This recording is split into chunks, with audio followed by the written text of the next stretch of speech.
नमस्कार, मैं हूं अंकुर और आप देख रहे हैं सत्य हिंदी। एक नजर अब तक की सुर्खियों पर। जयराम रमेश ने बताया है कि कांग्रेस कार्य समिति की बैठक में 3 प्रस्ताव पारित हुए हैं। इनमें तीनों शोक प्रस्ताव हैं। पहला प्रस्ताव केरल के पूर्व सीएम श्री ओमान चांडी जी के निधन को लेकर है, दूसरा मणिपुर में जारी हिंसा के पीड़ितों के लिए और तीसरा हिमाचल प्रदेश के आपदा पीड़ितों के लिए है। जयराम रमेश ने कहा कि हिमाचल प्रदेश के लिए हमने मांग भी की है कि मोदी सरकार इस आपदा को राष्ट्रीय आपदा घोषित करे ताकि प्रदेश को आर्थिक मदद मिल सके।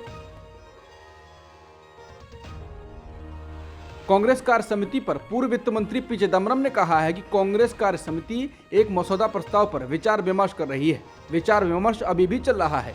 CWC की बैठक में हम देश की स्थिति पर चर्चा कर रहे हैं, जिसमें राजनीतिक स्थिति, आर्थिक संकट और सुरक्षा खतरे पर बातचीत कर रहे हैं, जो देश के लिए बड़ी चुनौतियां हैं। उन्होंने कहा कि हमारा मानना है कि देश के संवैधानिक और संघीय ढांचे के लिए चुनौती है। केंद्र सरकार उन राज्य सरकारों की सहायता नहीं करती जहां लोगों ने उनके खिलाफ जनादेश दिया है। मोदी सरकार ने कर्नाटक को चावल की आपूर्ति से इनकार कर दिया और बाढ़ प्रभावित हिमाचल प्रदेश को सहायता प्रदान नहीं की। मणिपुर अशांति का सामना कर रहा है और पीएम मोदी के पास मणिपुर जाने का समय नहीं दिख रहा है। कश्मीर में क्या हो रहा है, हम जो देखते हैं वो सामान्य स्थिति से बहुत दूर है। पी चिदम्बरम ने कहा कि देश में सुरक्षा चुनौतियां मणिपुर, जम्मू और कश्मीर में हैं और इसके अलावा हमारी सीमाओं पर चीनी चुनौती भी है। विभिन्न स्तरों पर कई वार्ताओं के बावजूद चीनी विरोध में डटे हुए हैं। उन्होंने कहा कि यथास्थिति जैसे साहसी शब्दों का क्या हुआ, इसके विपरीत यथास्थिति हर दिन बदल रही है। हम क्षेत्र खो रहे हैं और चीनी क्षेत्र को बनाए रख रहे हैं और यह उस पर कब्जा कर रहे हैं। पीएम मोदी के इस दावे ने कि भारतीय क्षेत्र में किसी ने घुसपैठ नहीं की है, चीन को 1 इंच भी पीछे न हटने की अपनी जिद पर कायम रहने के लिए प्रोत्साहित कर दिया। तेलंगाना के पूर्व मंत्री तुम्मला नागेश्वर राव ने शनिवार को भारत राष्ट्र समिति यानी BRS से इस्तीफा दे दिया। कहा जा रहा है कि वो रविवार को पार्टी अध्यक्ष मल्लिकार्जुन खड़गे और शीर्ष नेताओं सोनिया गांधी, राहुल गांधी द्वारा संबोधित की जाने वाली सार्वजनिक बैठक में कांग्रेस पार्टी में शामिल होंगे। इसके अलावा हाल ही में पार्टी विरोधी गतिविधियों के लिए बीजेपी से निलंबित किए गए जित्ता बालकृष्ण रेड्डी और NM श्रीनिवास रेड्डी भी कांग्रेस पार्टी में शामिल होंगे। बता दें, नागेश्वर राव ने BRS छोड़ दिया, जिसके एक दिन बाद तेलंगाना के AICC प्रभारी माणिक राव ठाकरे ने तेलंगाना कांग्रेस अध्यक्ष A रेवंत रेड्डी के साथ हैदराबाद में उनके आवास पर मुलाकात की थी। पिछले महीने रेवंत रेड्डी ने नागेश्वर राव को कांग्रेस पार्टी में शामिल होने के लिए आमंत्रित किया था। इसके अलावा कहा जा रहा है कि और पार्टी नेता भी कांग्रेस में जल्द ही शामिल हो सकते हैं। कुल मिलाकर कांग्रेस तेलंगाना में ऑपरेशन पंजा कर रहा है। इंडिया गठबंधन द्वारा 14 न्यूज एंकरों के बाइकआउट को लेकर नीतीश कुमार ने अजीब बयान दिया, जिससे सवाल उठ सकते हैं। उनसे जब पत्रकार ने पूछा कि पत्रकारों के एक समूह को इंडिया गठबंधन के द्वारा बाइकआउट किया जा रहा है, उस पर आपका क्या कहना है। इसके बाद नीतीश कुमार ने तुरंत कहा कि मुझे इस बारे में कोई जानकारी नहीं है। इसके साथ ही उन्होंने कहा कि मैं पत्रकारों के समर्थन में हूँ। उन्होंने कहा कि उन्हें अधिकार है अपना काम करने का, हम कभी किसी को नियंत्रण में नहीं लाते हैं, हम किसी के खिलाफ नहीं हैं। उन्होंने कहा कि हमारे जो साथी हैं उनको लगा होगा कि कुछ इधर उधर हो रहा है, लेकिन हम किसी के खिलाफ नहीं हैं। दिल्ली के मुख्यमंत्री अरविंद केजरीवाल और पंजाब के मुख्यमंत्री भगवंत मान जगदलपुर पहुंचे। इसके बाद सभा को संबोधित करते हुए केंद्र सरकार पर निशाना साधा। अपने संबोधन में अरविंद केजरीवाल ने कहा कि जिस वक्त जवानों की शहादत की खबर आ रही थी, उस वक्त दिल्ली में बीजेपी के हेडक्वार्टर में जश्न मनाया जा रहा था। देश के प्रधानमंत्री, रक्षा मंत्री, गृह मंत्री जश्न मना रहे थे। आज 4 दिन हो गए हैं मुठभेड़ को, लेकिन अभी तक प्रधानमंत्री जवानों की शहादत में 2 शब्द तक नहीं बोले हैं। इसके साथ ही उन्होंने इंडिया नाम को भारत करने के विवाद पर कहा कि हमने गठबंधन का नाम इंडिया रख लिया तो बीजेपी वाले बौखला गए और कहा कि हम इंडिया का नाम बदलेंगे। केजरीवाल ने कहा कि तुम्हारे पिता का इंडिया है क्या, तुम्हारे पिताजी का भारत है क्या, और हम इंडिया गठबंधन का नाम बदलकर भारत कर लें तो क्या करोगे। केजरीवाल ने कहा कि 140 करोड़ का इंडिया है, इंडिया हमारे दिल में बसता है, भारत हमारे दिल में बसता है। तमिलनाडु के मंत्रियों द्वारा सनातन धर्म को लेकर विवादित बयान देने और उन बयानों पर देश भर में चल रही बहसबाजी के बीच अब मद्रास हाईकोर्ट ने एक अहम टिप्पणी की। हाईकोर्ट ने इस बात पर जोर दिया कि सनातन धर्म शाश्वत कर्तव्यों का एक समूह है, जिसमें राष्ट्र, राजा, अपने माता पिता और गुरुओं के प्रति कर्तव्य और गरीबों की देखभाल करना शामिल है। दरअसल हाईकोर्ट एक व्यक्ति द्वारा दायर याचिका पर सुनवाई कर रहा था, जिसमें एक स्थानीय सरकारी आर्ट्स कॉलेज द्वारा जारी एक परिपत्र को चुनौती दी गई थी। उस परिपत्र में छात्रों से सनातन का विरोध विषय पर निबंध लिखने के लिए कहा गया था। अदालत ने कहा कि वर्तमान में यह विचार सामने आ रहा है कि सनातन धर्म जातिवाद और छुआछूत को बढ़ावा देने वाला है। अदालत ने इस बात पर जोर दिया कि अस्पृश्यता यानी कि छुआछूत, जिसे संविधान के अनुच्छेद 15 के तहत समाप्त कर दिया गया है, उसको सनातन धर्म के भीतर या बाहर भी बर्दाश्त नहीं किया जाना चाहिए। मद्रास हाईकोर्ट ने कहा कि समान नागरिकों के देश में अस्पृश्यता को बर्दाश्त नहीं किया जा सकता और भले ही इसे सनातन धर्म के सिद्धांतों के भीतर कहीं ना कहीं अनुमति के रूप में देखा जाता है, फिर भी इसके लिए जगह नहीं हो सकती है, क्योंकि संविधान के अनुच्छेद 17 में अस्पृश्यता को खत्म करने की घोषणा की गई है। इसलिए सनातन धर्म के भीतर या बाहर छुआछूत अब संवैधानिक नहीं हो सकती। हालांकि दुख की बात है कि ये अभी भी मौजूद है। अदालत ने कहा कि हालांकि संविधान का अनुच्छेद 1A अभिव्यक्ति की आज़ादी का मौलिक अधिकार देता है, लेकिन ये रेखांकित करना महत्वपूर्ण है कि किसी को पर्याप्त रूप से सूचित किया जाए क्योंकि जो बोला जा रहा है वो एक वैल्यू जोड़ता है, ये कहते हुए कि स्वतंत्र भाषण पूर्ण अधिकार नहीं है। अदालत ने कहा कि जब स्वतंत्र भाषण धर्म से संबंधित है तो ये सुनिश्चित करना आवश्यक है कि कोई भी आहत ना हो। राजधानी भोपाल में होने वाली इंडिया गठबंधन की रैली रद्द हो गई है। शनिवार को पूर्व मुख्यमंत्री और पीसीसी चीफ कमलनाथ ने इसकी जानकारी दी। कमलनाथ ने जानकारी देते हुए कहा कि रैली भोपाल में नहीं हो रही है। पार्टी महासचिव रणदीप सुरजेवाला ने भी बताया कि कांग्रेस अध्यक्ष और इंडिया गठबंधन के दूसरे पार्टनर के साथ चर्चा जारी है। कब होगी, कहां होगी रैली, अभी आखिरी फैसला नहीं हुआ है। जानकारी के लिए बता दें कि दिल्ली में शरद पवार के निवास पर हुई कई घंटों की बैठक के बाद ये तय किया गया था कि चुनावी राज्य मध्य प्रदेश में इंडिया गठबंधन की पहली बड़ी रैली की जाएगी। उस समय कांग्रेस नेता के.सी. वेणुगोपाल ने खुद मीडिया से बात करते हुए उस रैली का ऐलान किया था, लेकिन अब कमलनाथ ने साफ कर दिया है कि जो रैली होने वाली थी वो कैंसिल कर दी गई है। वहीं दूसरी तरफ कांग्रेस नेता रणदीप सुरजेवाला ने कहा है कि मल्लिकार्जुन खड़गे से बात करने के बाद ही आगे का कोई फैसला लिया जाएगा। अभी बातचीत जारी है। खबर यह है कि मध्य प्रदेश की कांग्रेस इकाई रैली को लेकर पूरी तरह तैयार नहीं थी। कम समय में उस बड़ी रैली के लिए जितनी तैयारी करनी थी वो चुनौती बन रहा था।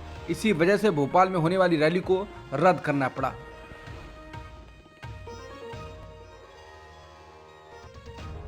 तेलंगाना के हैदराबाद में मल्लिकार्जुन खड़गे के कांग्रेस अध्यक्ष बनने के बाद पार्टी की नई कार्य समिति की पहली बैठक हो रही है।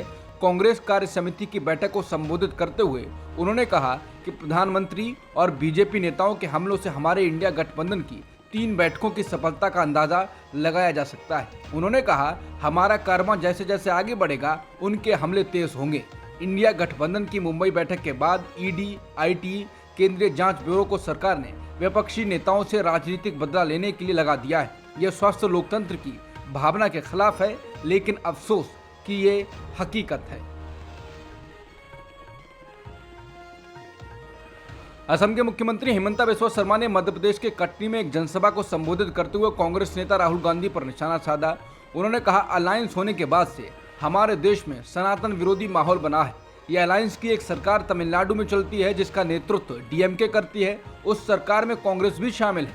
उस सरकार के मंत्री ने कहा कि हिंदू धर्म सनातन धर्म मलेरिया जैसा है। फिर राजा के नाम के एक मंत्री ने बोलना शुरू किया कि हिंदू धर्म एड्स जैसा है। फिर आगे जाकर कांग्रेस अध्यक्ष मल्लिकार्जुन खड़गे ने बोलना शुरू किया कि हिंदू धर्म की कोई हैसियत नहीं है। उन्होंने कहा कि हिंदुओं और सनातन को राहुल जी के दोस्त लोग एड्स और मलेरिया बोल रहे हैं। मैं राहुल गांधी से बोलना चाहता हूं कि अगर आप उनके साथ नहीं हैं तो आपके गठबंधन से डीएमके को बाहर कर दो। कांग्रेस कहती है कि ये तो उनके बोलने का अधिकार है, हम कुछ नहीं कर सकते। असम के मुख्यमंत्री हिमंता बिस्वा शर्मा ने राहुल गांधी को निशाने पर लेते हुए कहा कि मैं राहुल बाबा से पूछना चाहता हूं कि अगर ये बात कोई मुसलमान के खिलाफ बोली जाती तो क्या आप यही बात बोलते?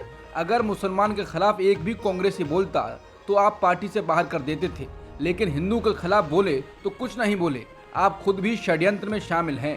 हिंदुओं को हमारी संस्कृति को बर्बाद करने के इस षड्यंत्र में खुद गांधी परिवार शामिल है।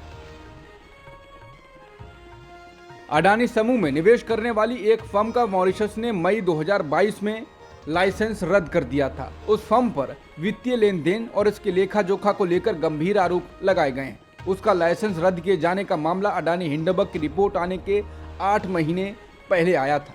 रिपोर्ट के अनुसार मॉरिशस के वित्तीय नियामक वित्तीय सेवा आयोग यानी FSC ने emerging India fund management limited यानी EIFM के व्यापार और निवेश लाइसेंस को रद्द कर दिया।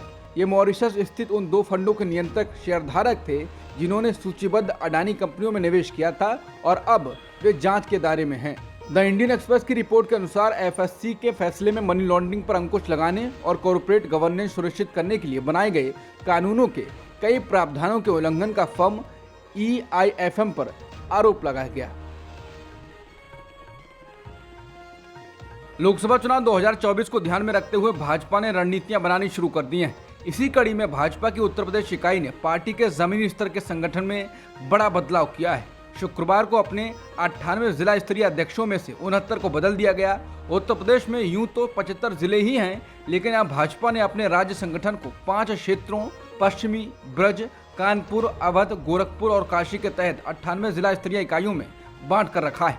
माना जा रहा है कि ये बदलाव जिला अध्यक्षों के परफॉर्मेंस से लेकर विभिन्न तरह के समीकरणों को ध्यान में रखकर किए गए हैं। पिछले कुछ महीनों से उत्तर प्रदेश में भाजपा के जिला स्तरीय संगठन में फेरबदल की उम्मीद की जा रही थी। 2024 के चुनावों को ध्यान में रखते हुए उन प्रमुखों को बदल दिया गया है जो 2 कार्यकाल पूरा कर चुके हैं। साथ ही उन प्रमुखों को भी बदल दिया गया है जिनके खिलाफ स्थानीय कार्यकर्ताओं ने उनके प्रदर्शन के बारे में नकारात्मक प्रतिक्रिया दी थी। ये बदलाव ऐसे समय में हुआ है जब लोकसभा चुनाव को 1 वर्ष से भी कम समय रह गया है। बिहार के झंझारपुर में एक जनसभा को संबोधित करते हुए केंद्रीय गृह मंत्री अमित शाह ने कहा कि हर रोज राज्य में गोलीबारी, लूट, अपहरण, पत्रकारों की हत्या, दलितों की हत्या के किस्से बढ़ते जा रहे हैं। उन्होंने कहा लालू जी एक बार फिर से एक्टिव हो गए हैं, नीतीश जी इनएक्टिव हो गए हैं। इससे आप ये समझ सकते हैं कि बिहार में क्या होने वाला है। अमित शाह ने कहा कि रेलवे मंत्री रहते हुए लालू जी ने अरबों का भ्रष्टाचार किया। ये यूपीए नाम के साथ नहीं आ सकते, इसलिए इन्होंने इंडिया गठबंधन नाम रखा है। नाम कोई भी बदलें, ये वही लालू प्रसाद यादव हैं जिसने बिहार को सालों तक पीछे धकेलने का काम किया है। भाजपा सांसद साध्वी प्रज्ञा ने एक टीवी चैनल को दिए इंटरव्यू में नाथूराम गोडसे को फिर से देशभक्त बताया है। जब उन्होंने पिछली बार ऐसा कहा था तब खुद पीएम मोदी ने एक इंटरव्यू में कहा था कि मैं उनको मन से माफ नहीं करूंगा। हालिया इंटरव्यू में जब प्रज्ञा से पीएम मोदी की नाराजगी को लेकर सवाल पूछा गया तो उन्होंने कहा मैं अपने संस्कार और बोलने की आज़ादी से पीछे नहीं हटूंगी। साध्वी ने कहा कि हो सकता उस वक्त कुछ लोगों को ठेस लगी हो, लेकिन मैं अपने विचार को नहीं बदल सकती। विपक्षी गठबंधन इंडिया ने कुछ टीवी एंकरों के कार्यक्रम में प्रवक्ता नहीं भेजने के फैसले को असहयोग आंदोलन करार दिया है। कांग्रेस के पवन खेड़ा ने कहा कि उन्होंने ना तो किसी भी एंकर या टीवी चैनल पर प्रतिबंध लगाया है और ना ही किसी का बहिष्कार किया है। उन्होंने दावा किया कि इंडिया गठबंधन ने बस किसी के अपराध में भागीदार बनने से इनकार किया है। कांग्रेस कार्य समिति के सदस्य और पार्टी के वरिष्ठ नेता पवन खेड़ा ने कथित नफरत वाली खबरों में भाग न लेने के विपक्ष के नेतृत्व वाले इंडिया गठबंधन के फैसले का बचाव करते हुए कहा कि वो असहयोग आंदोलन चला रहे हैं। टाइम्स ऑफ इंडिया के मुताबिक विपक्षी दलों के इंडिया गठबंधन न्यूज एंकरों के बाइकआउट की एक और लिस्ट भविष्य में जारी कर सकता है। गठबंधन की मीडिया समिति के करीबी सूत्रों ने बताया कि जिस ब्लैक लिस्ट पर काम चल रहा है उसमें एक समाचार एजेंसी का नाम भी शामिल होने की संभावना है। बता दें इंडिया ने इससे पहले 14 समाचार एंकरों का बहिष्कार करने की लिस्ट जारी कर दी। बता दें शुक्रवार को टीओआई को मीडिया समिति के करीबी सूत्रों ने बताया कि एक दूसरी सूची तैयार की जा रही है और हालांकि इसे कब जारी किया जाएगा इसकी कोई स्पष्ट समय सीमा नहीं है, लेकिन आने वाले दिनों में नामों की घोषणा होने की संभावना है। जम्मू कश्मीर के अनंतनाग जिले में चल रहे आतंकवाद विरोधी अभियान के बीच बारामूला जिले में मुठभेड़ की खबर है। उरी में शनिवार को सुरक्षा बलों के साथ मुठभेड़ में 2 आतंकवादी मारे गए। ये मुठभेड़ बारामूला के उरी और हथलंगा इलाके में LOC के पास हुई।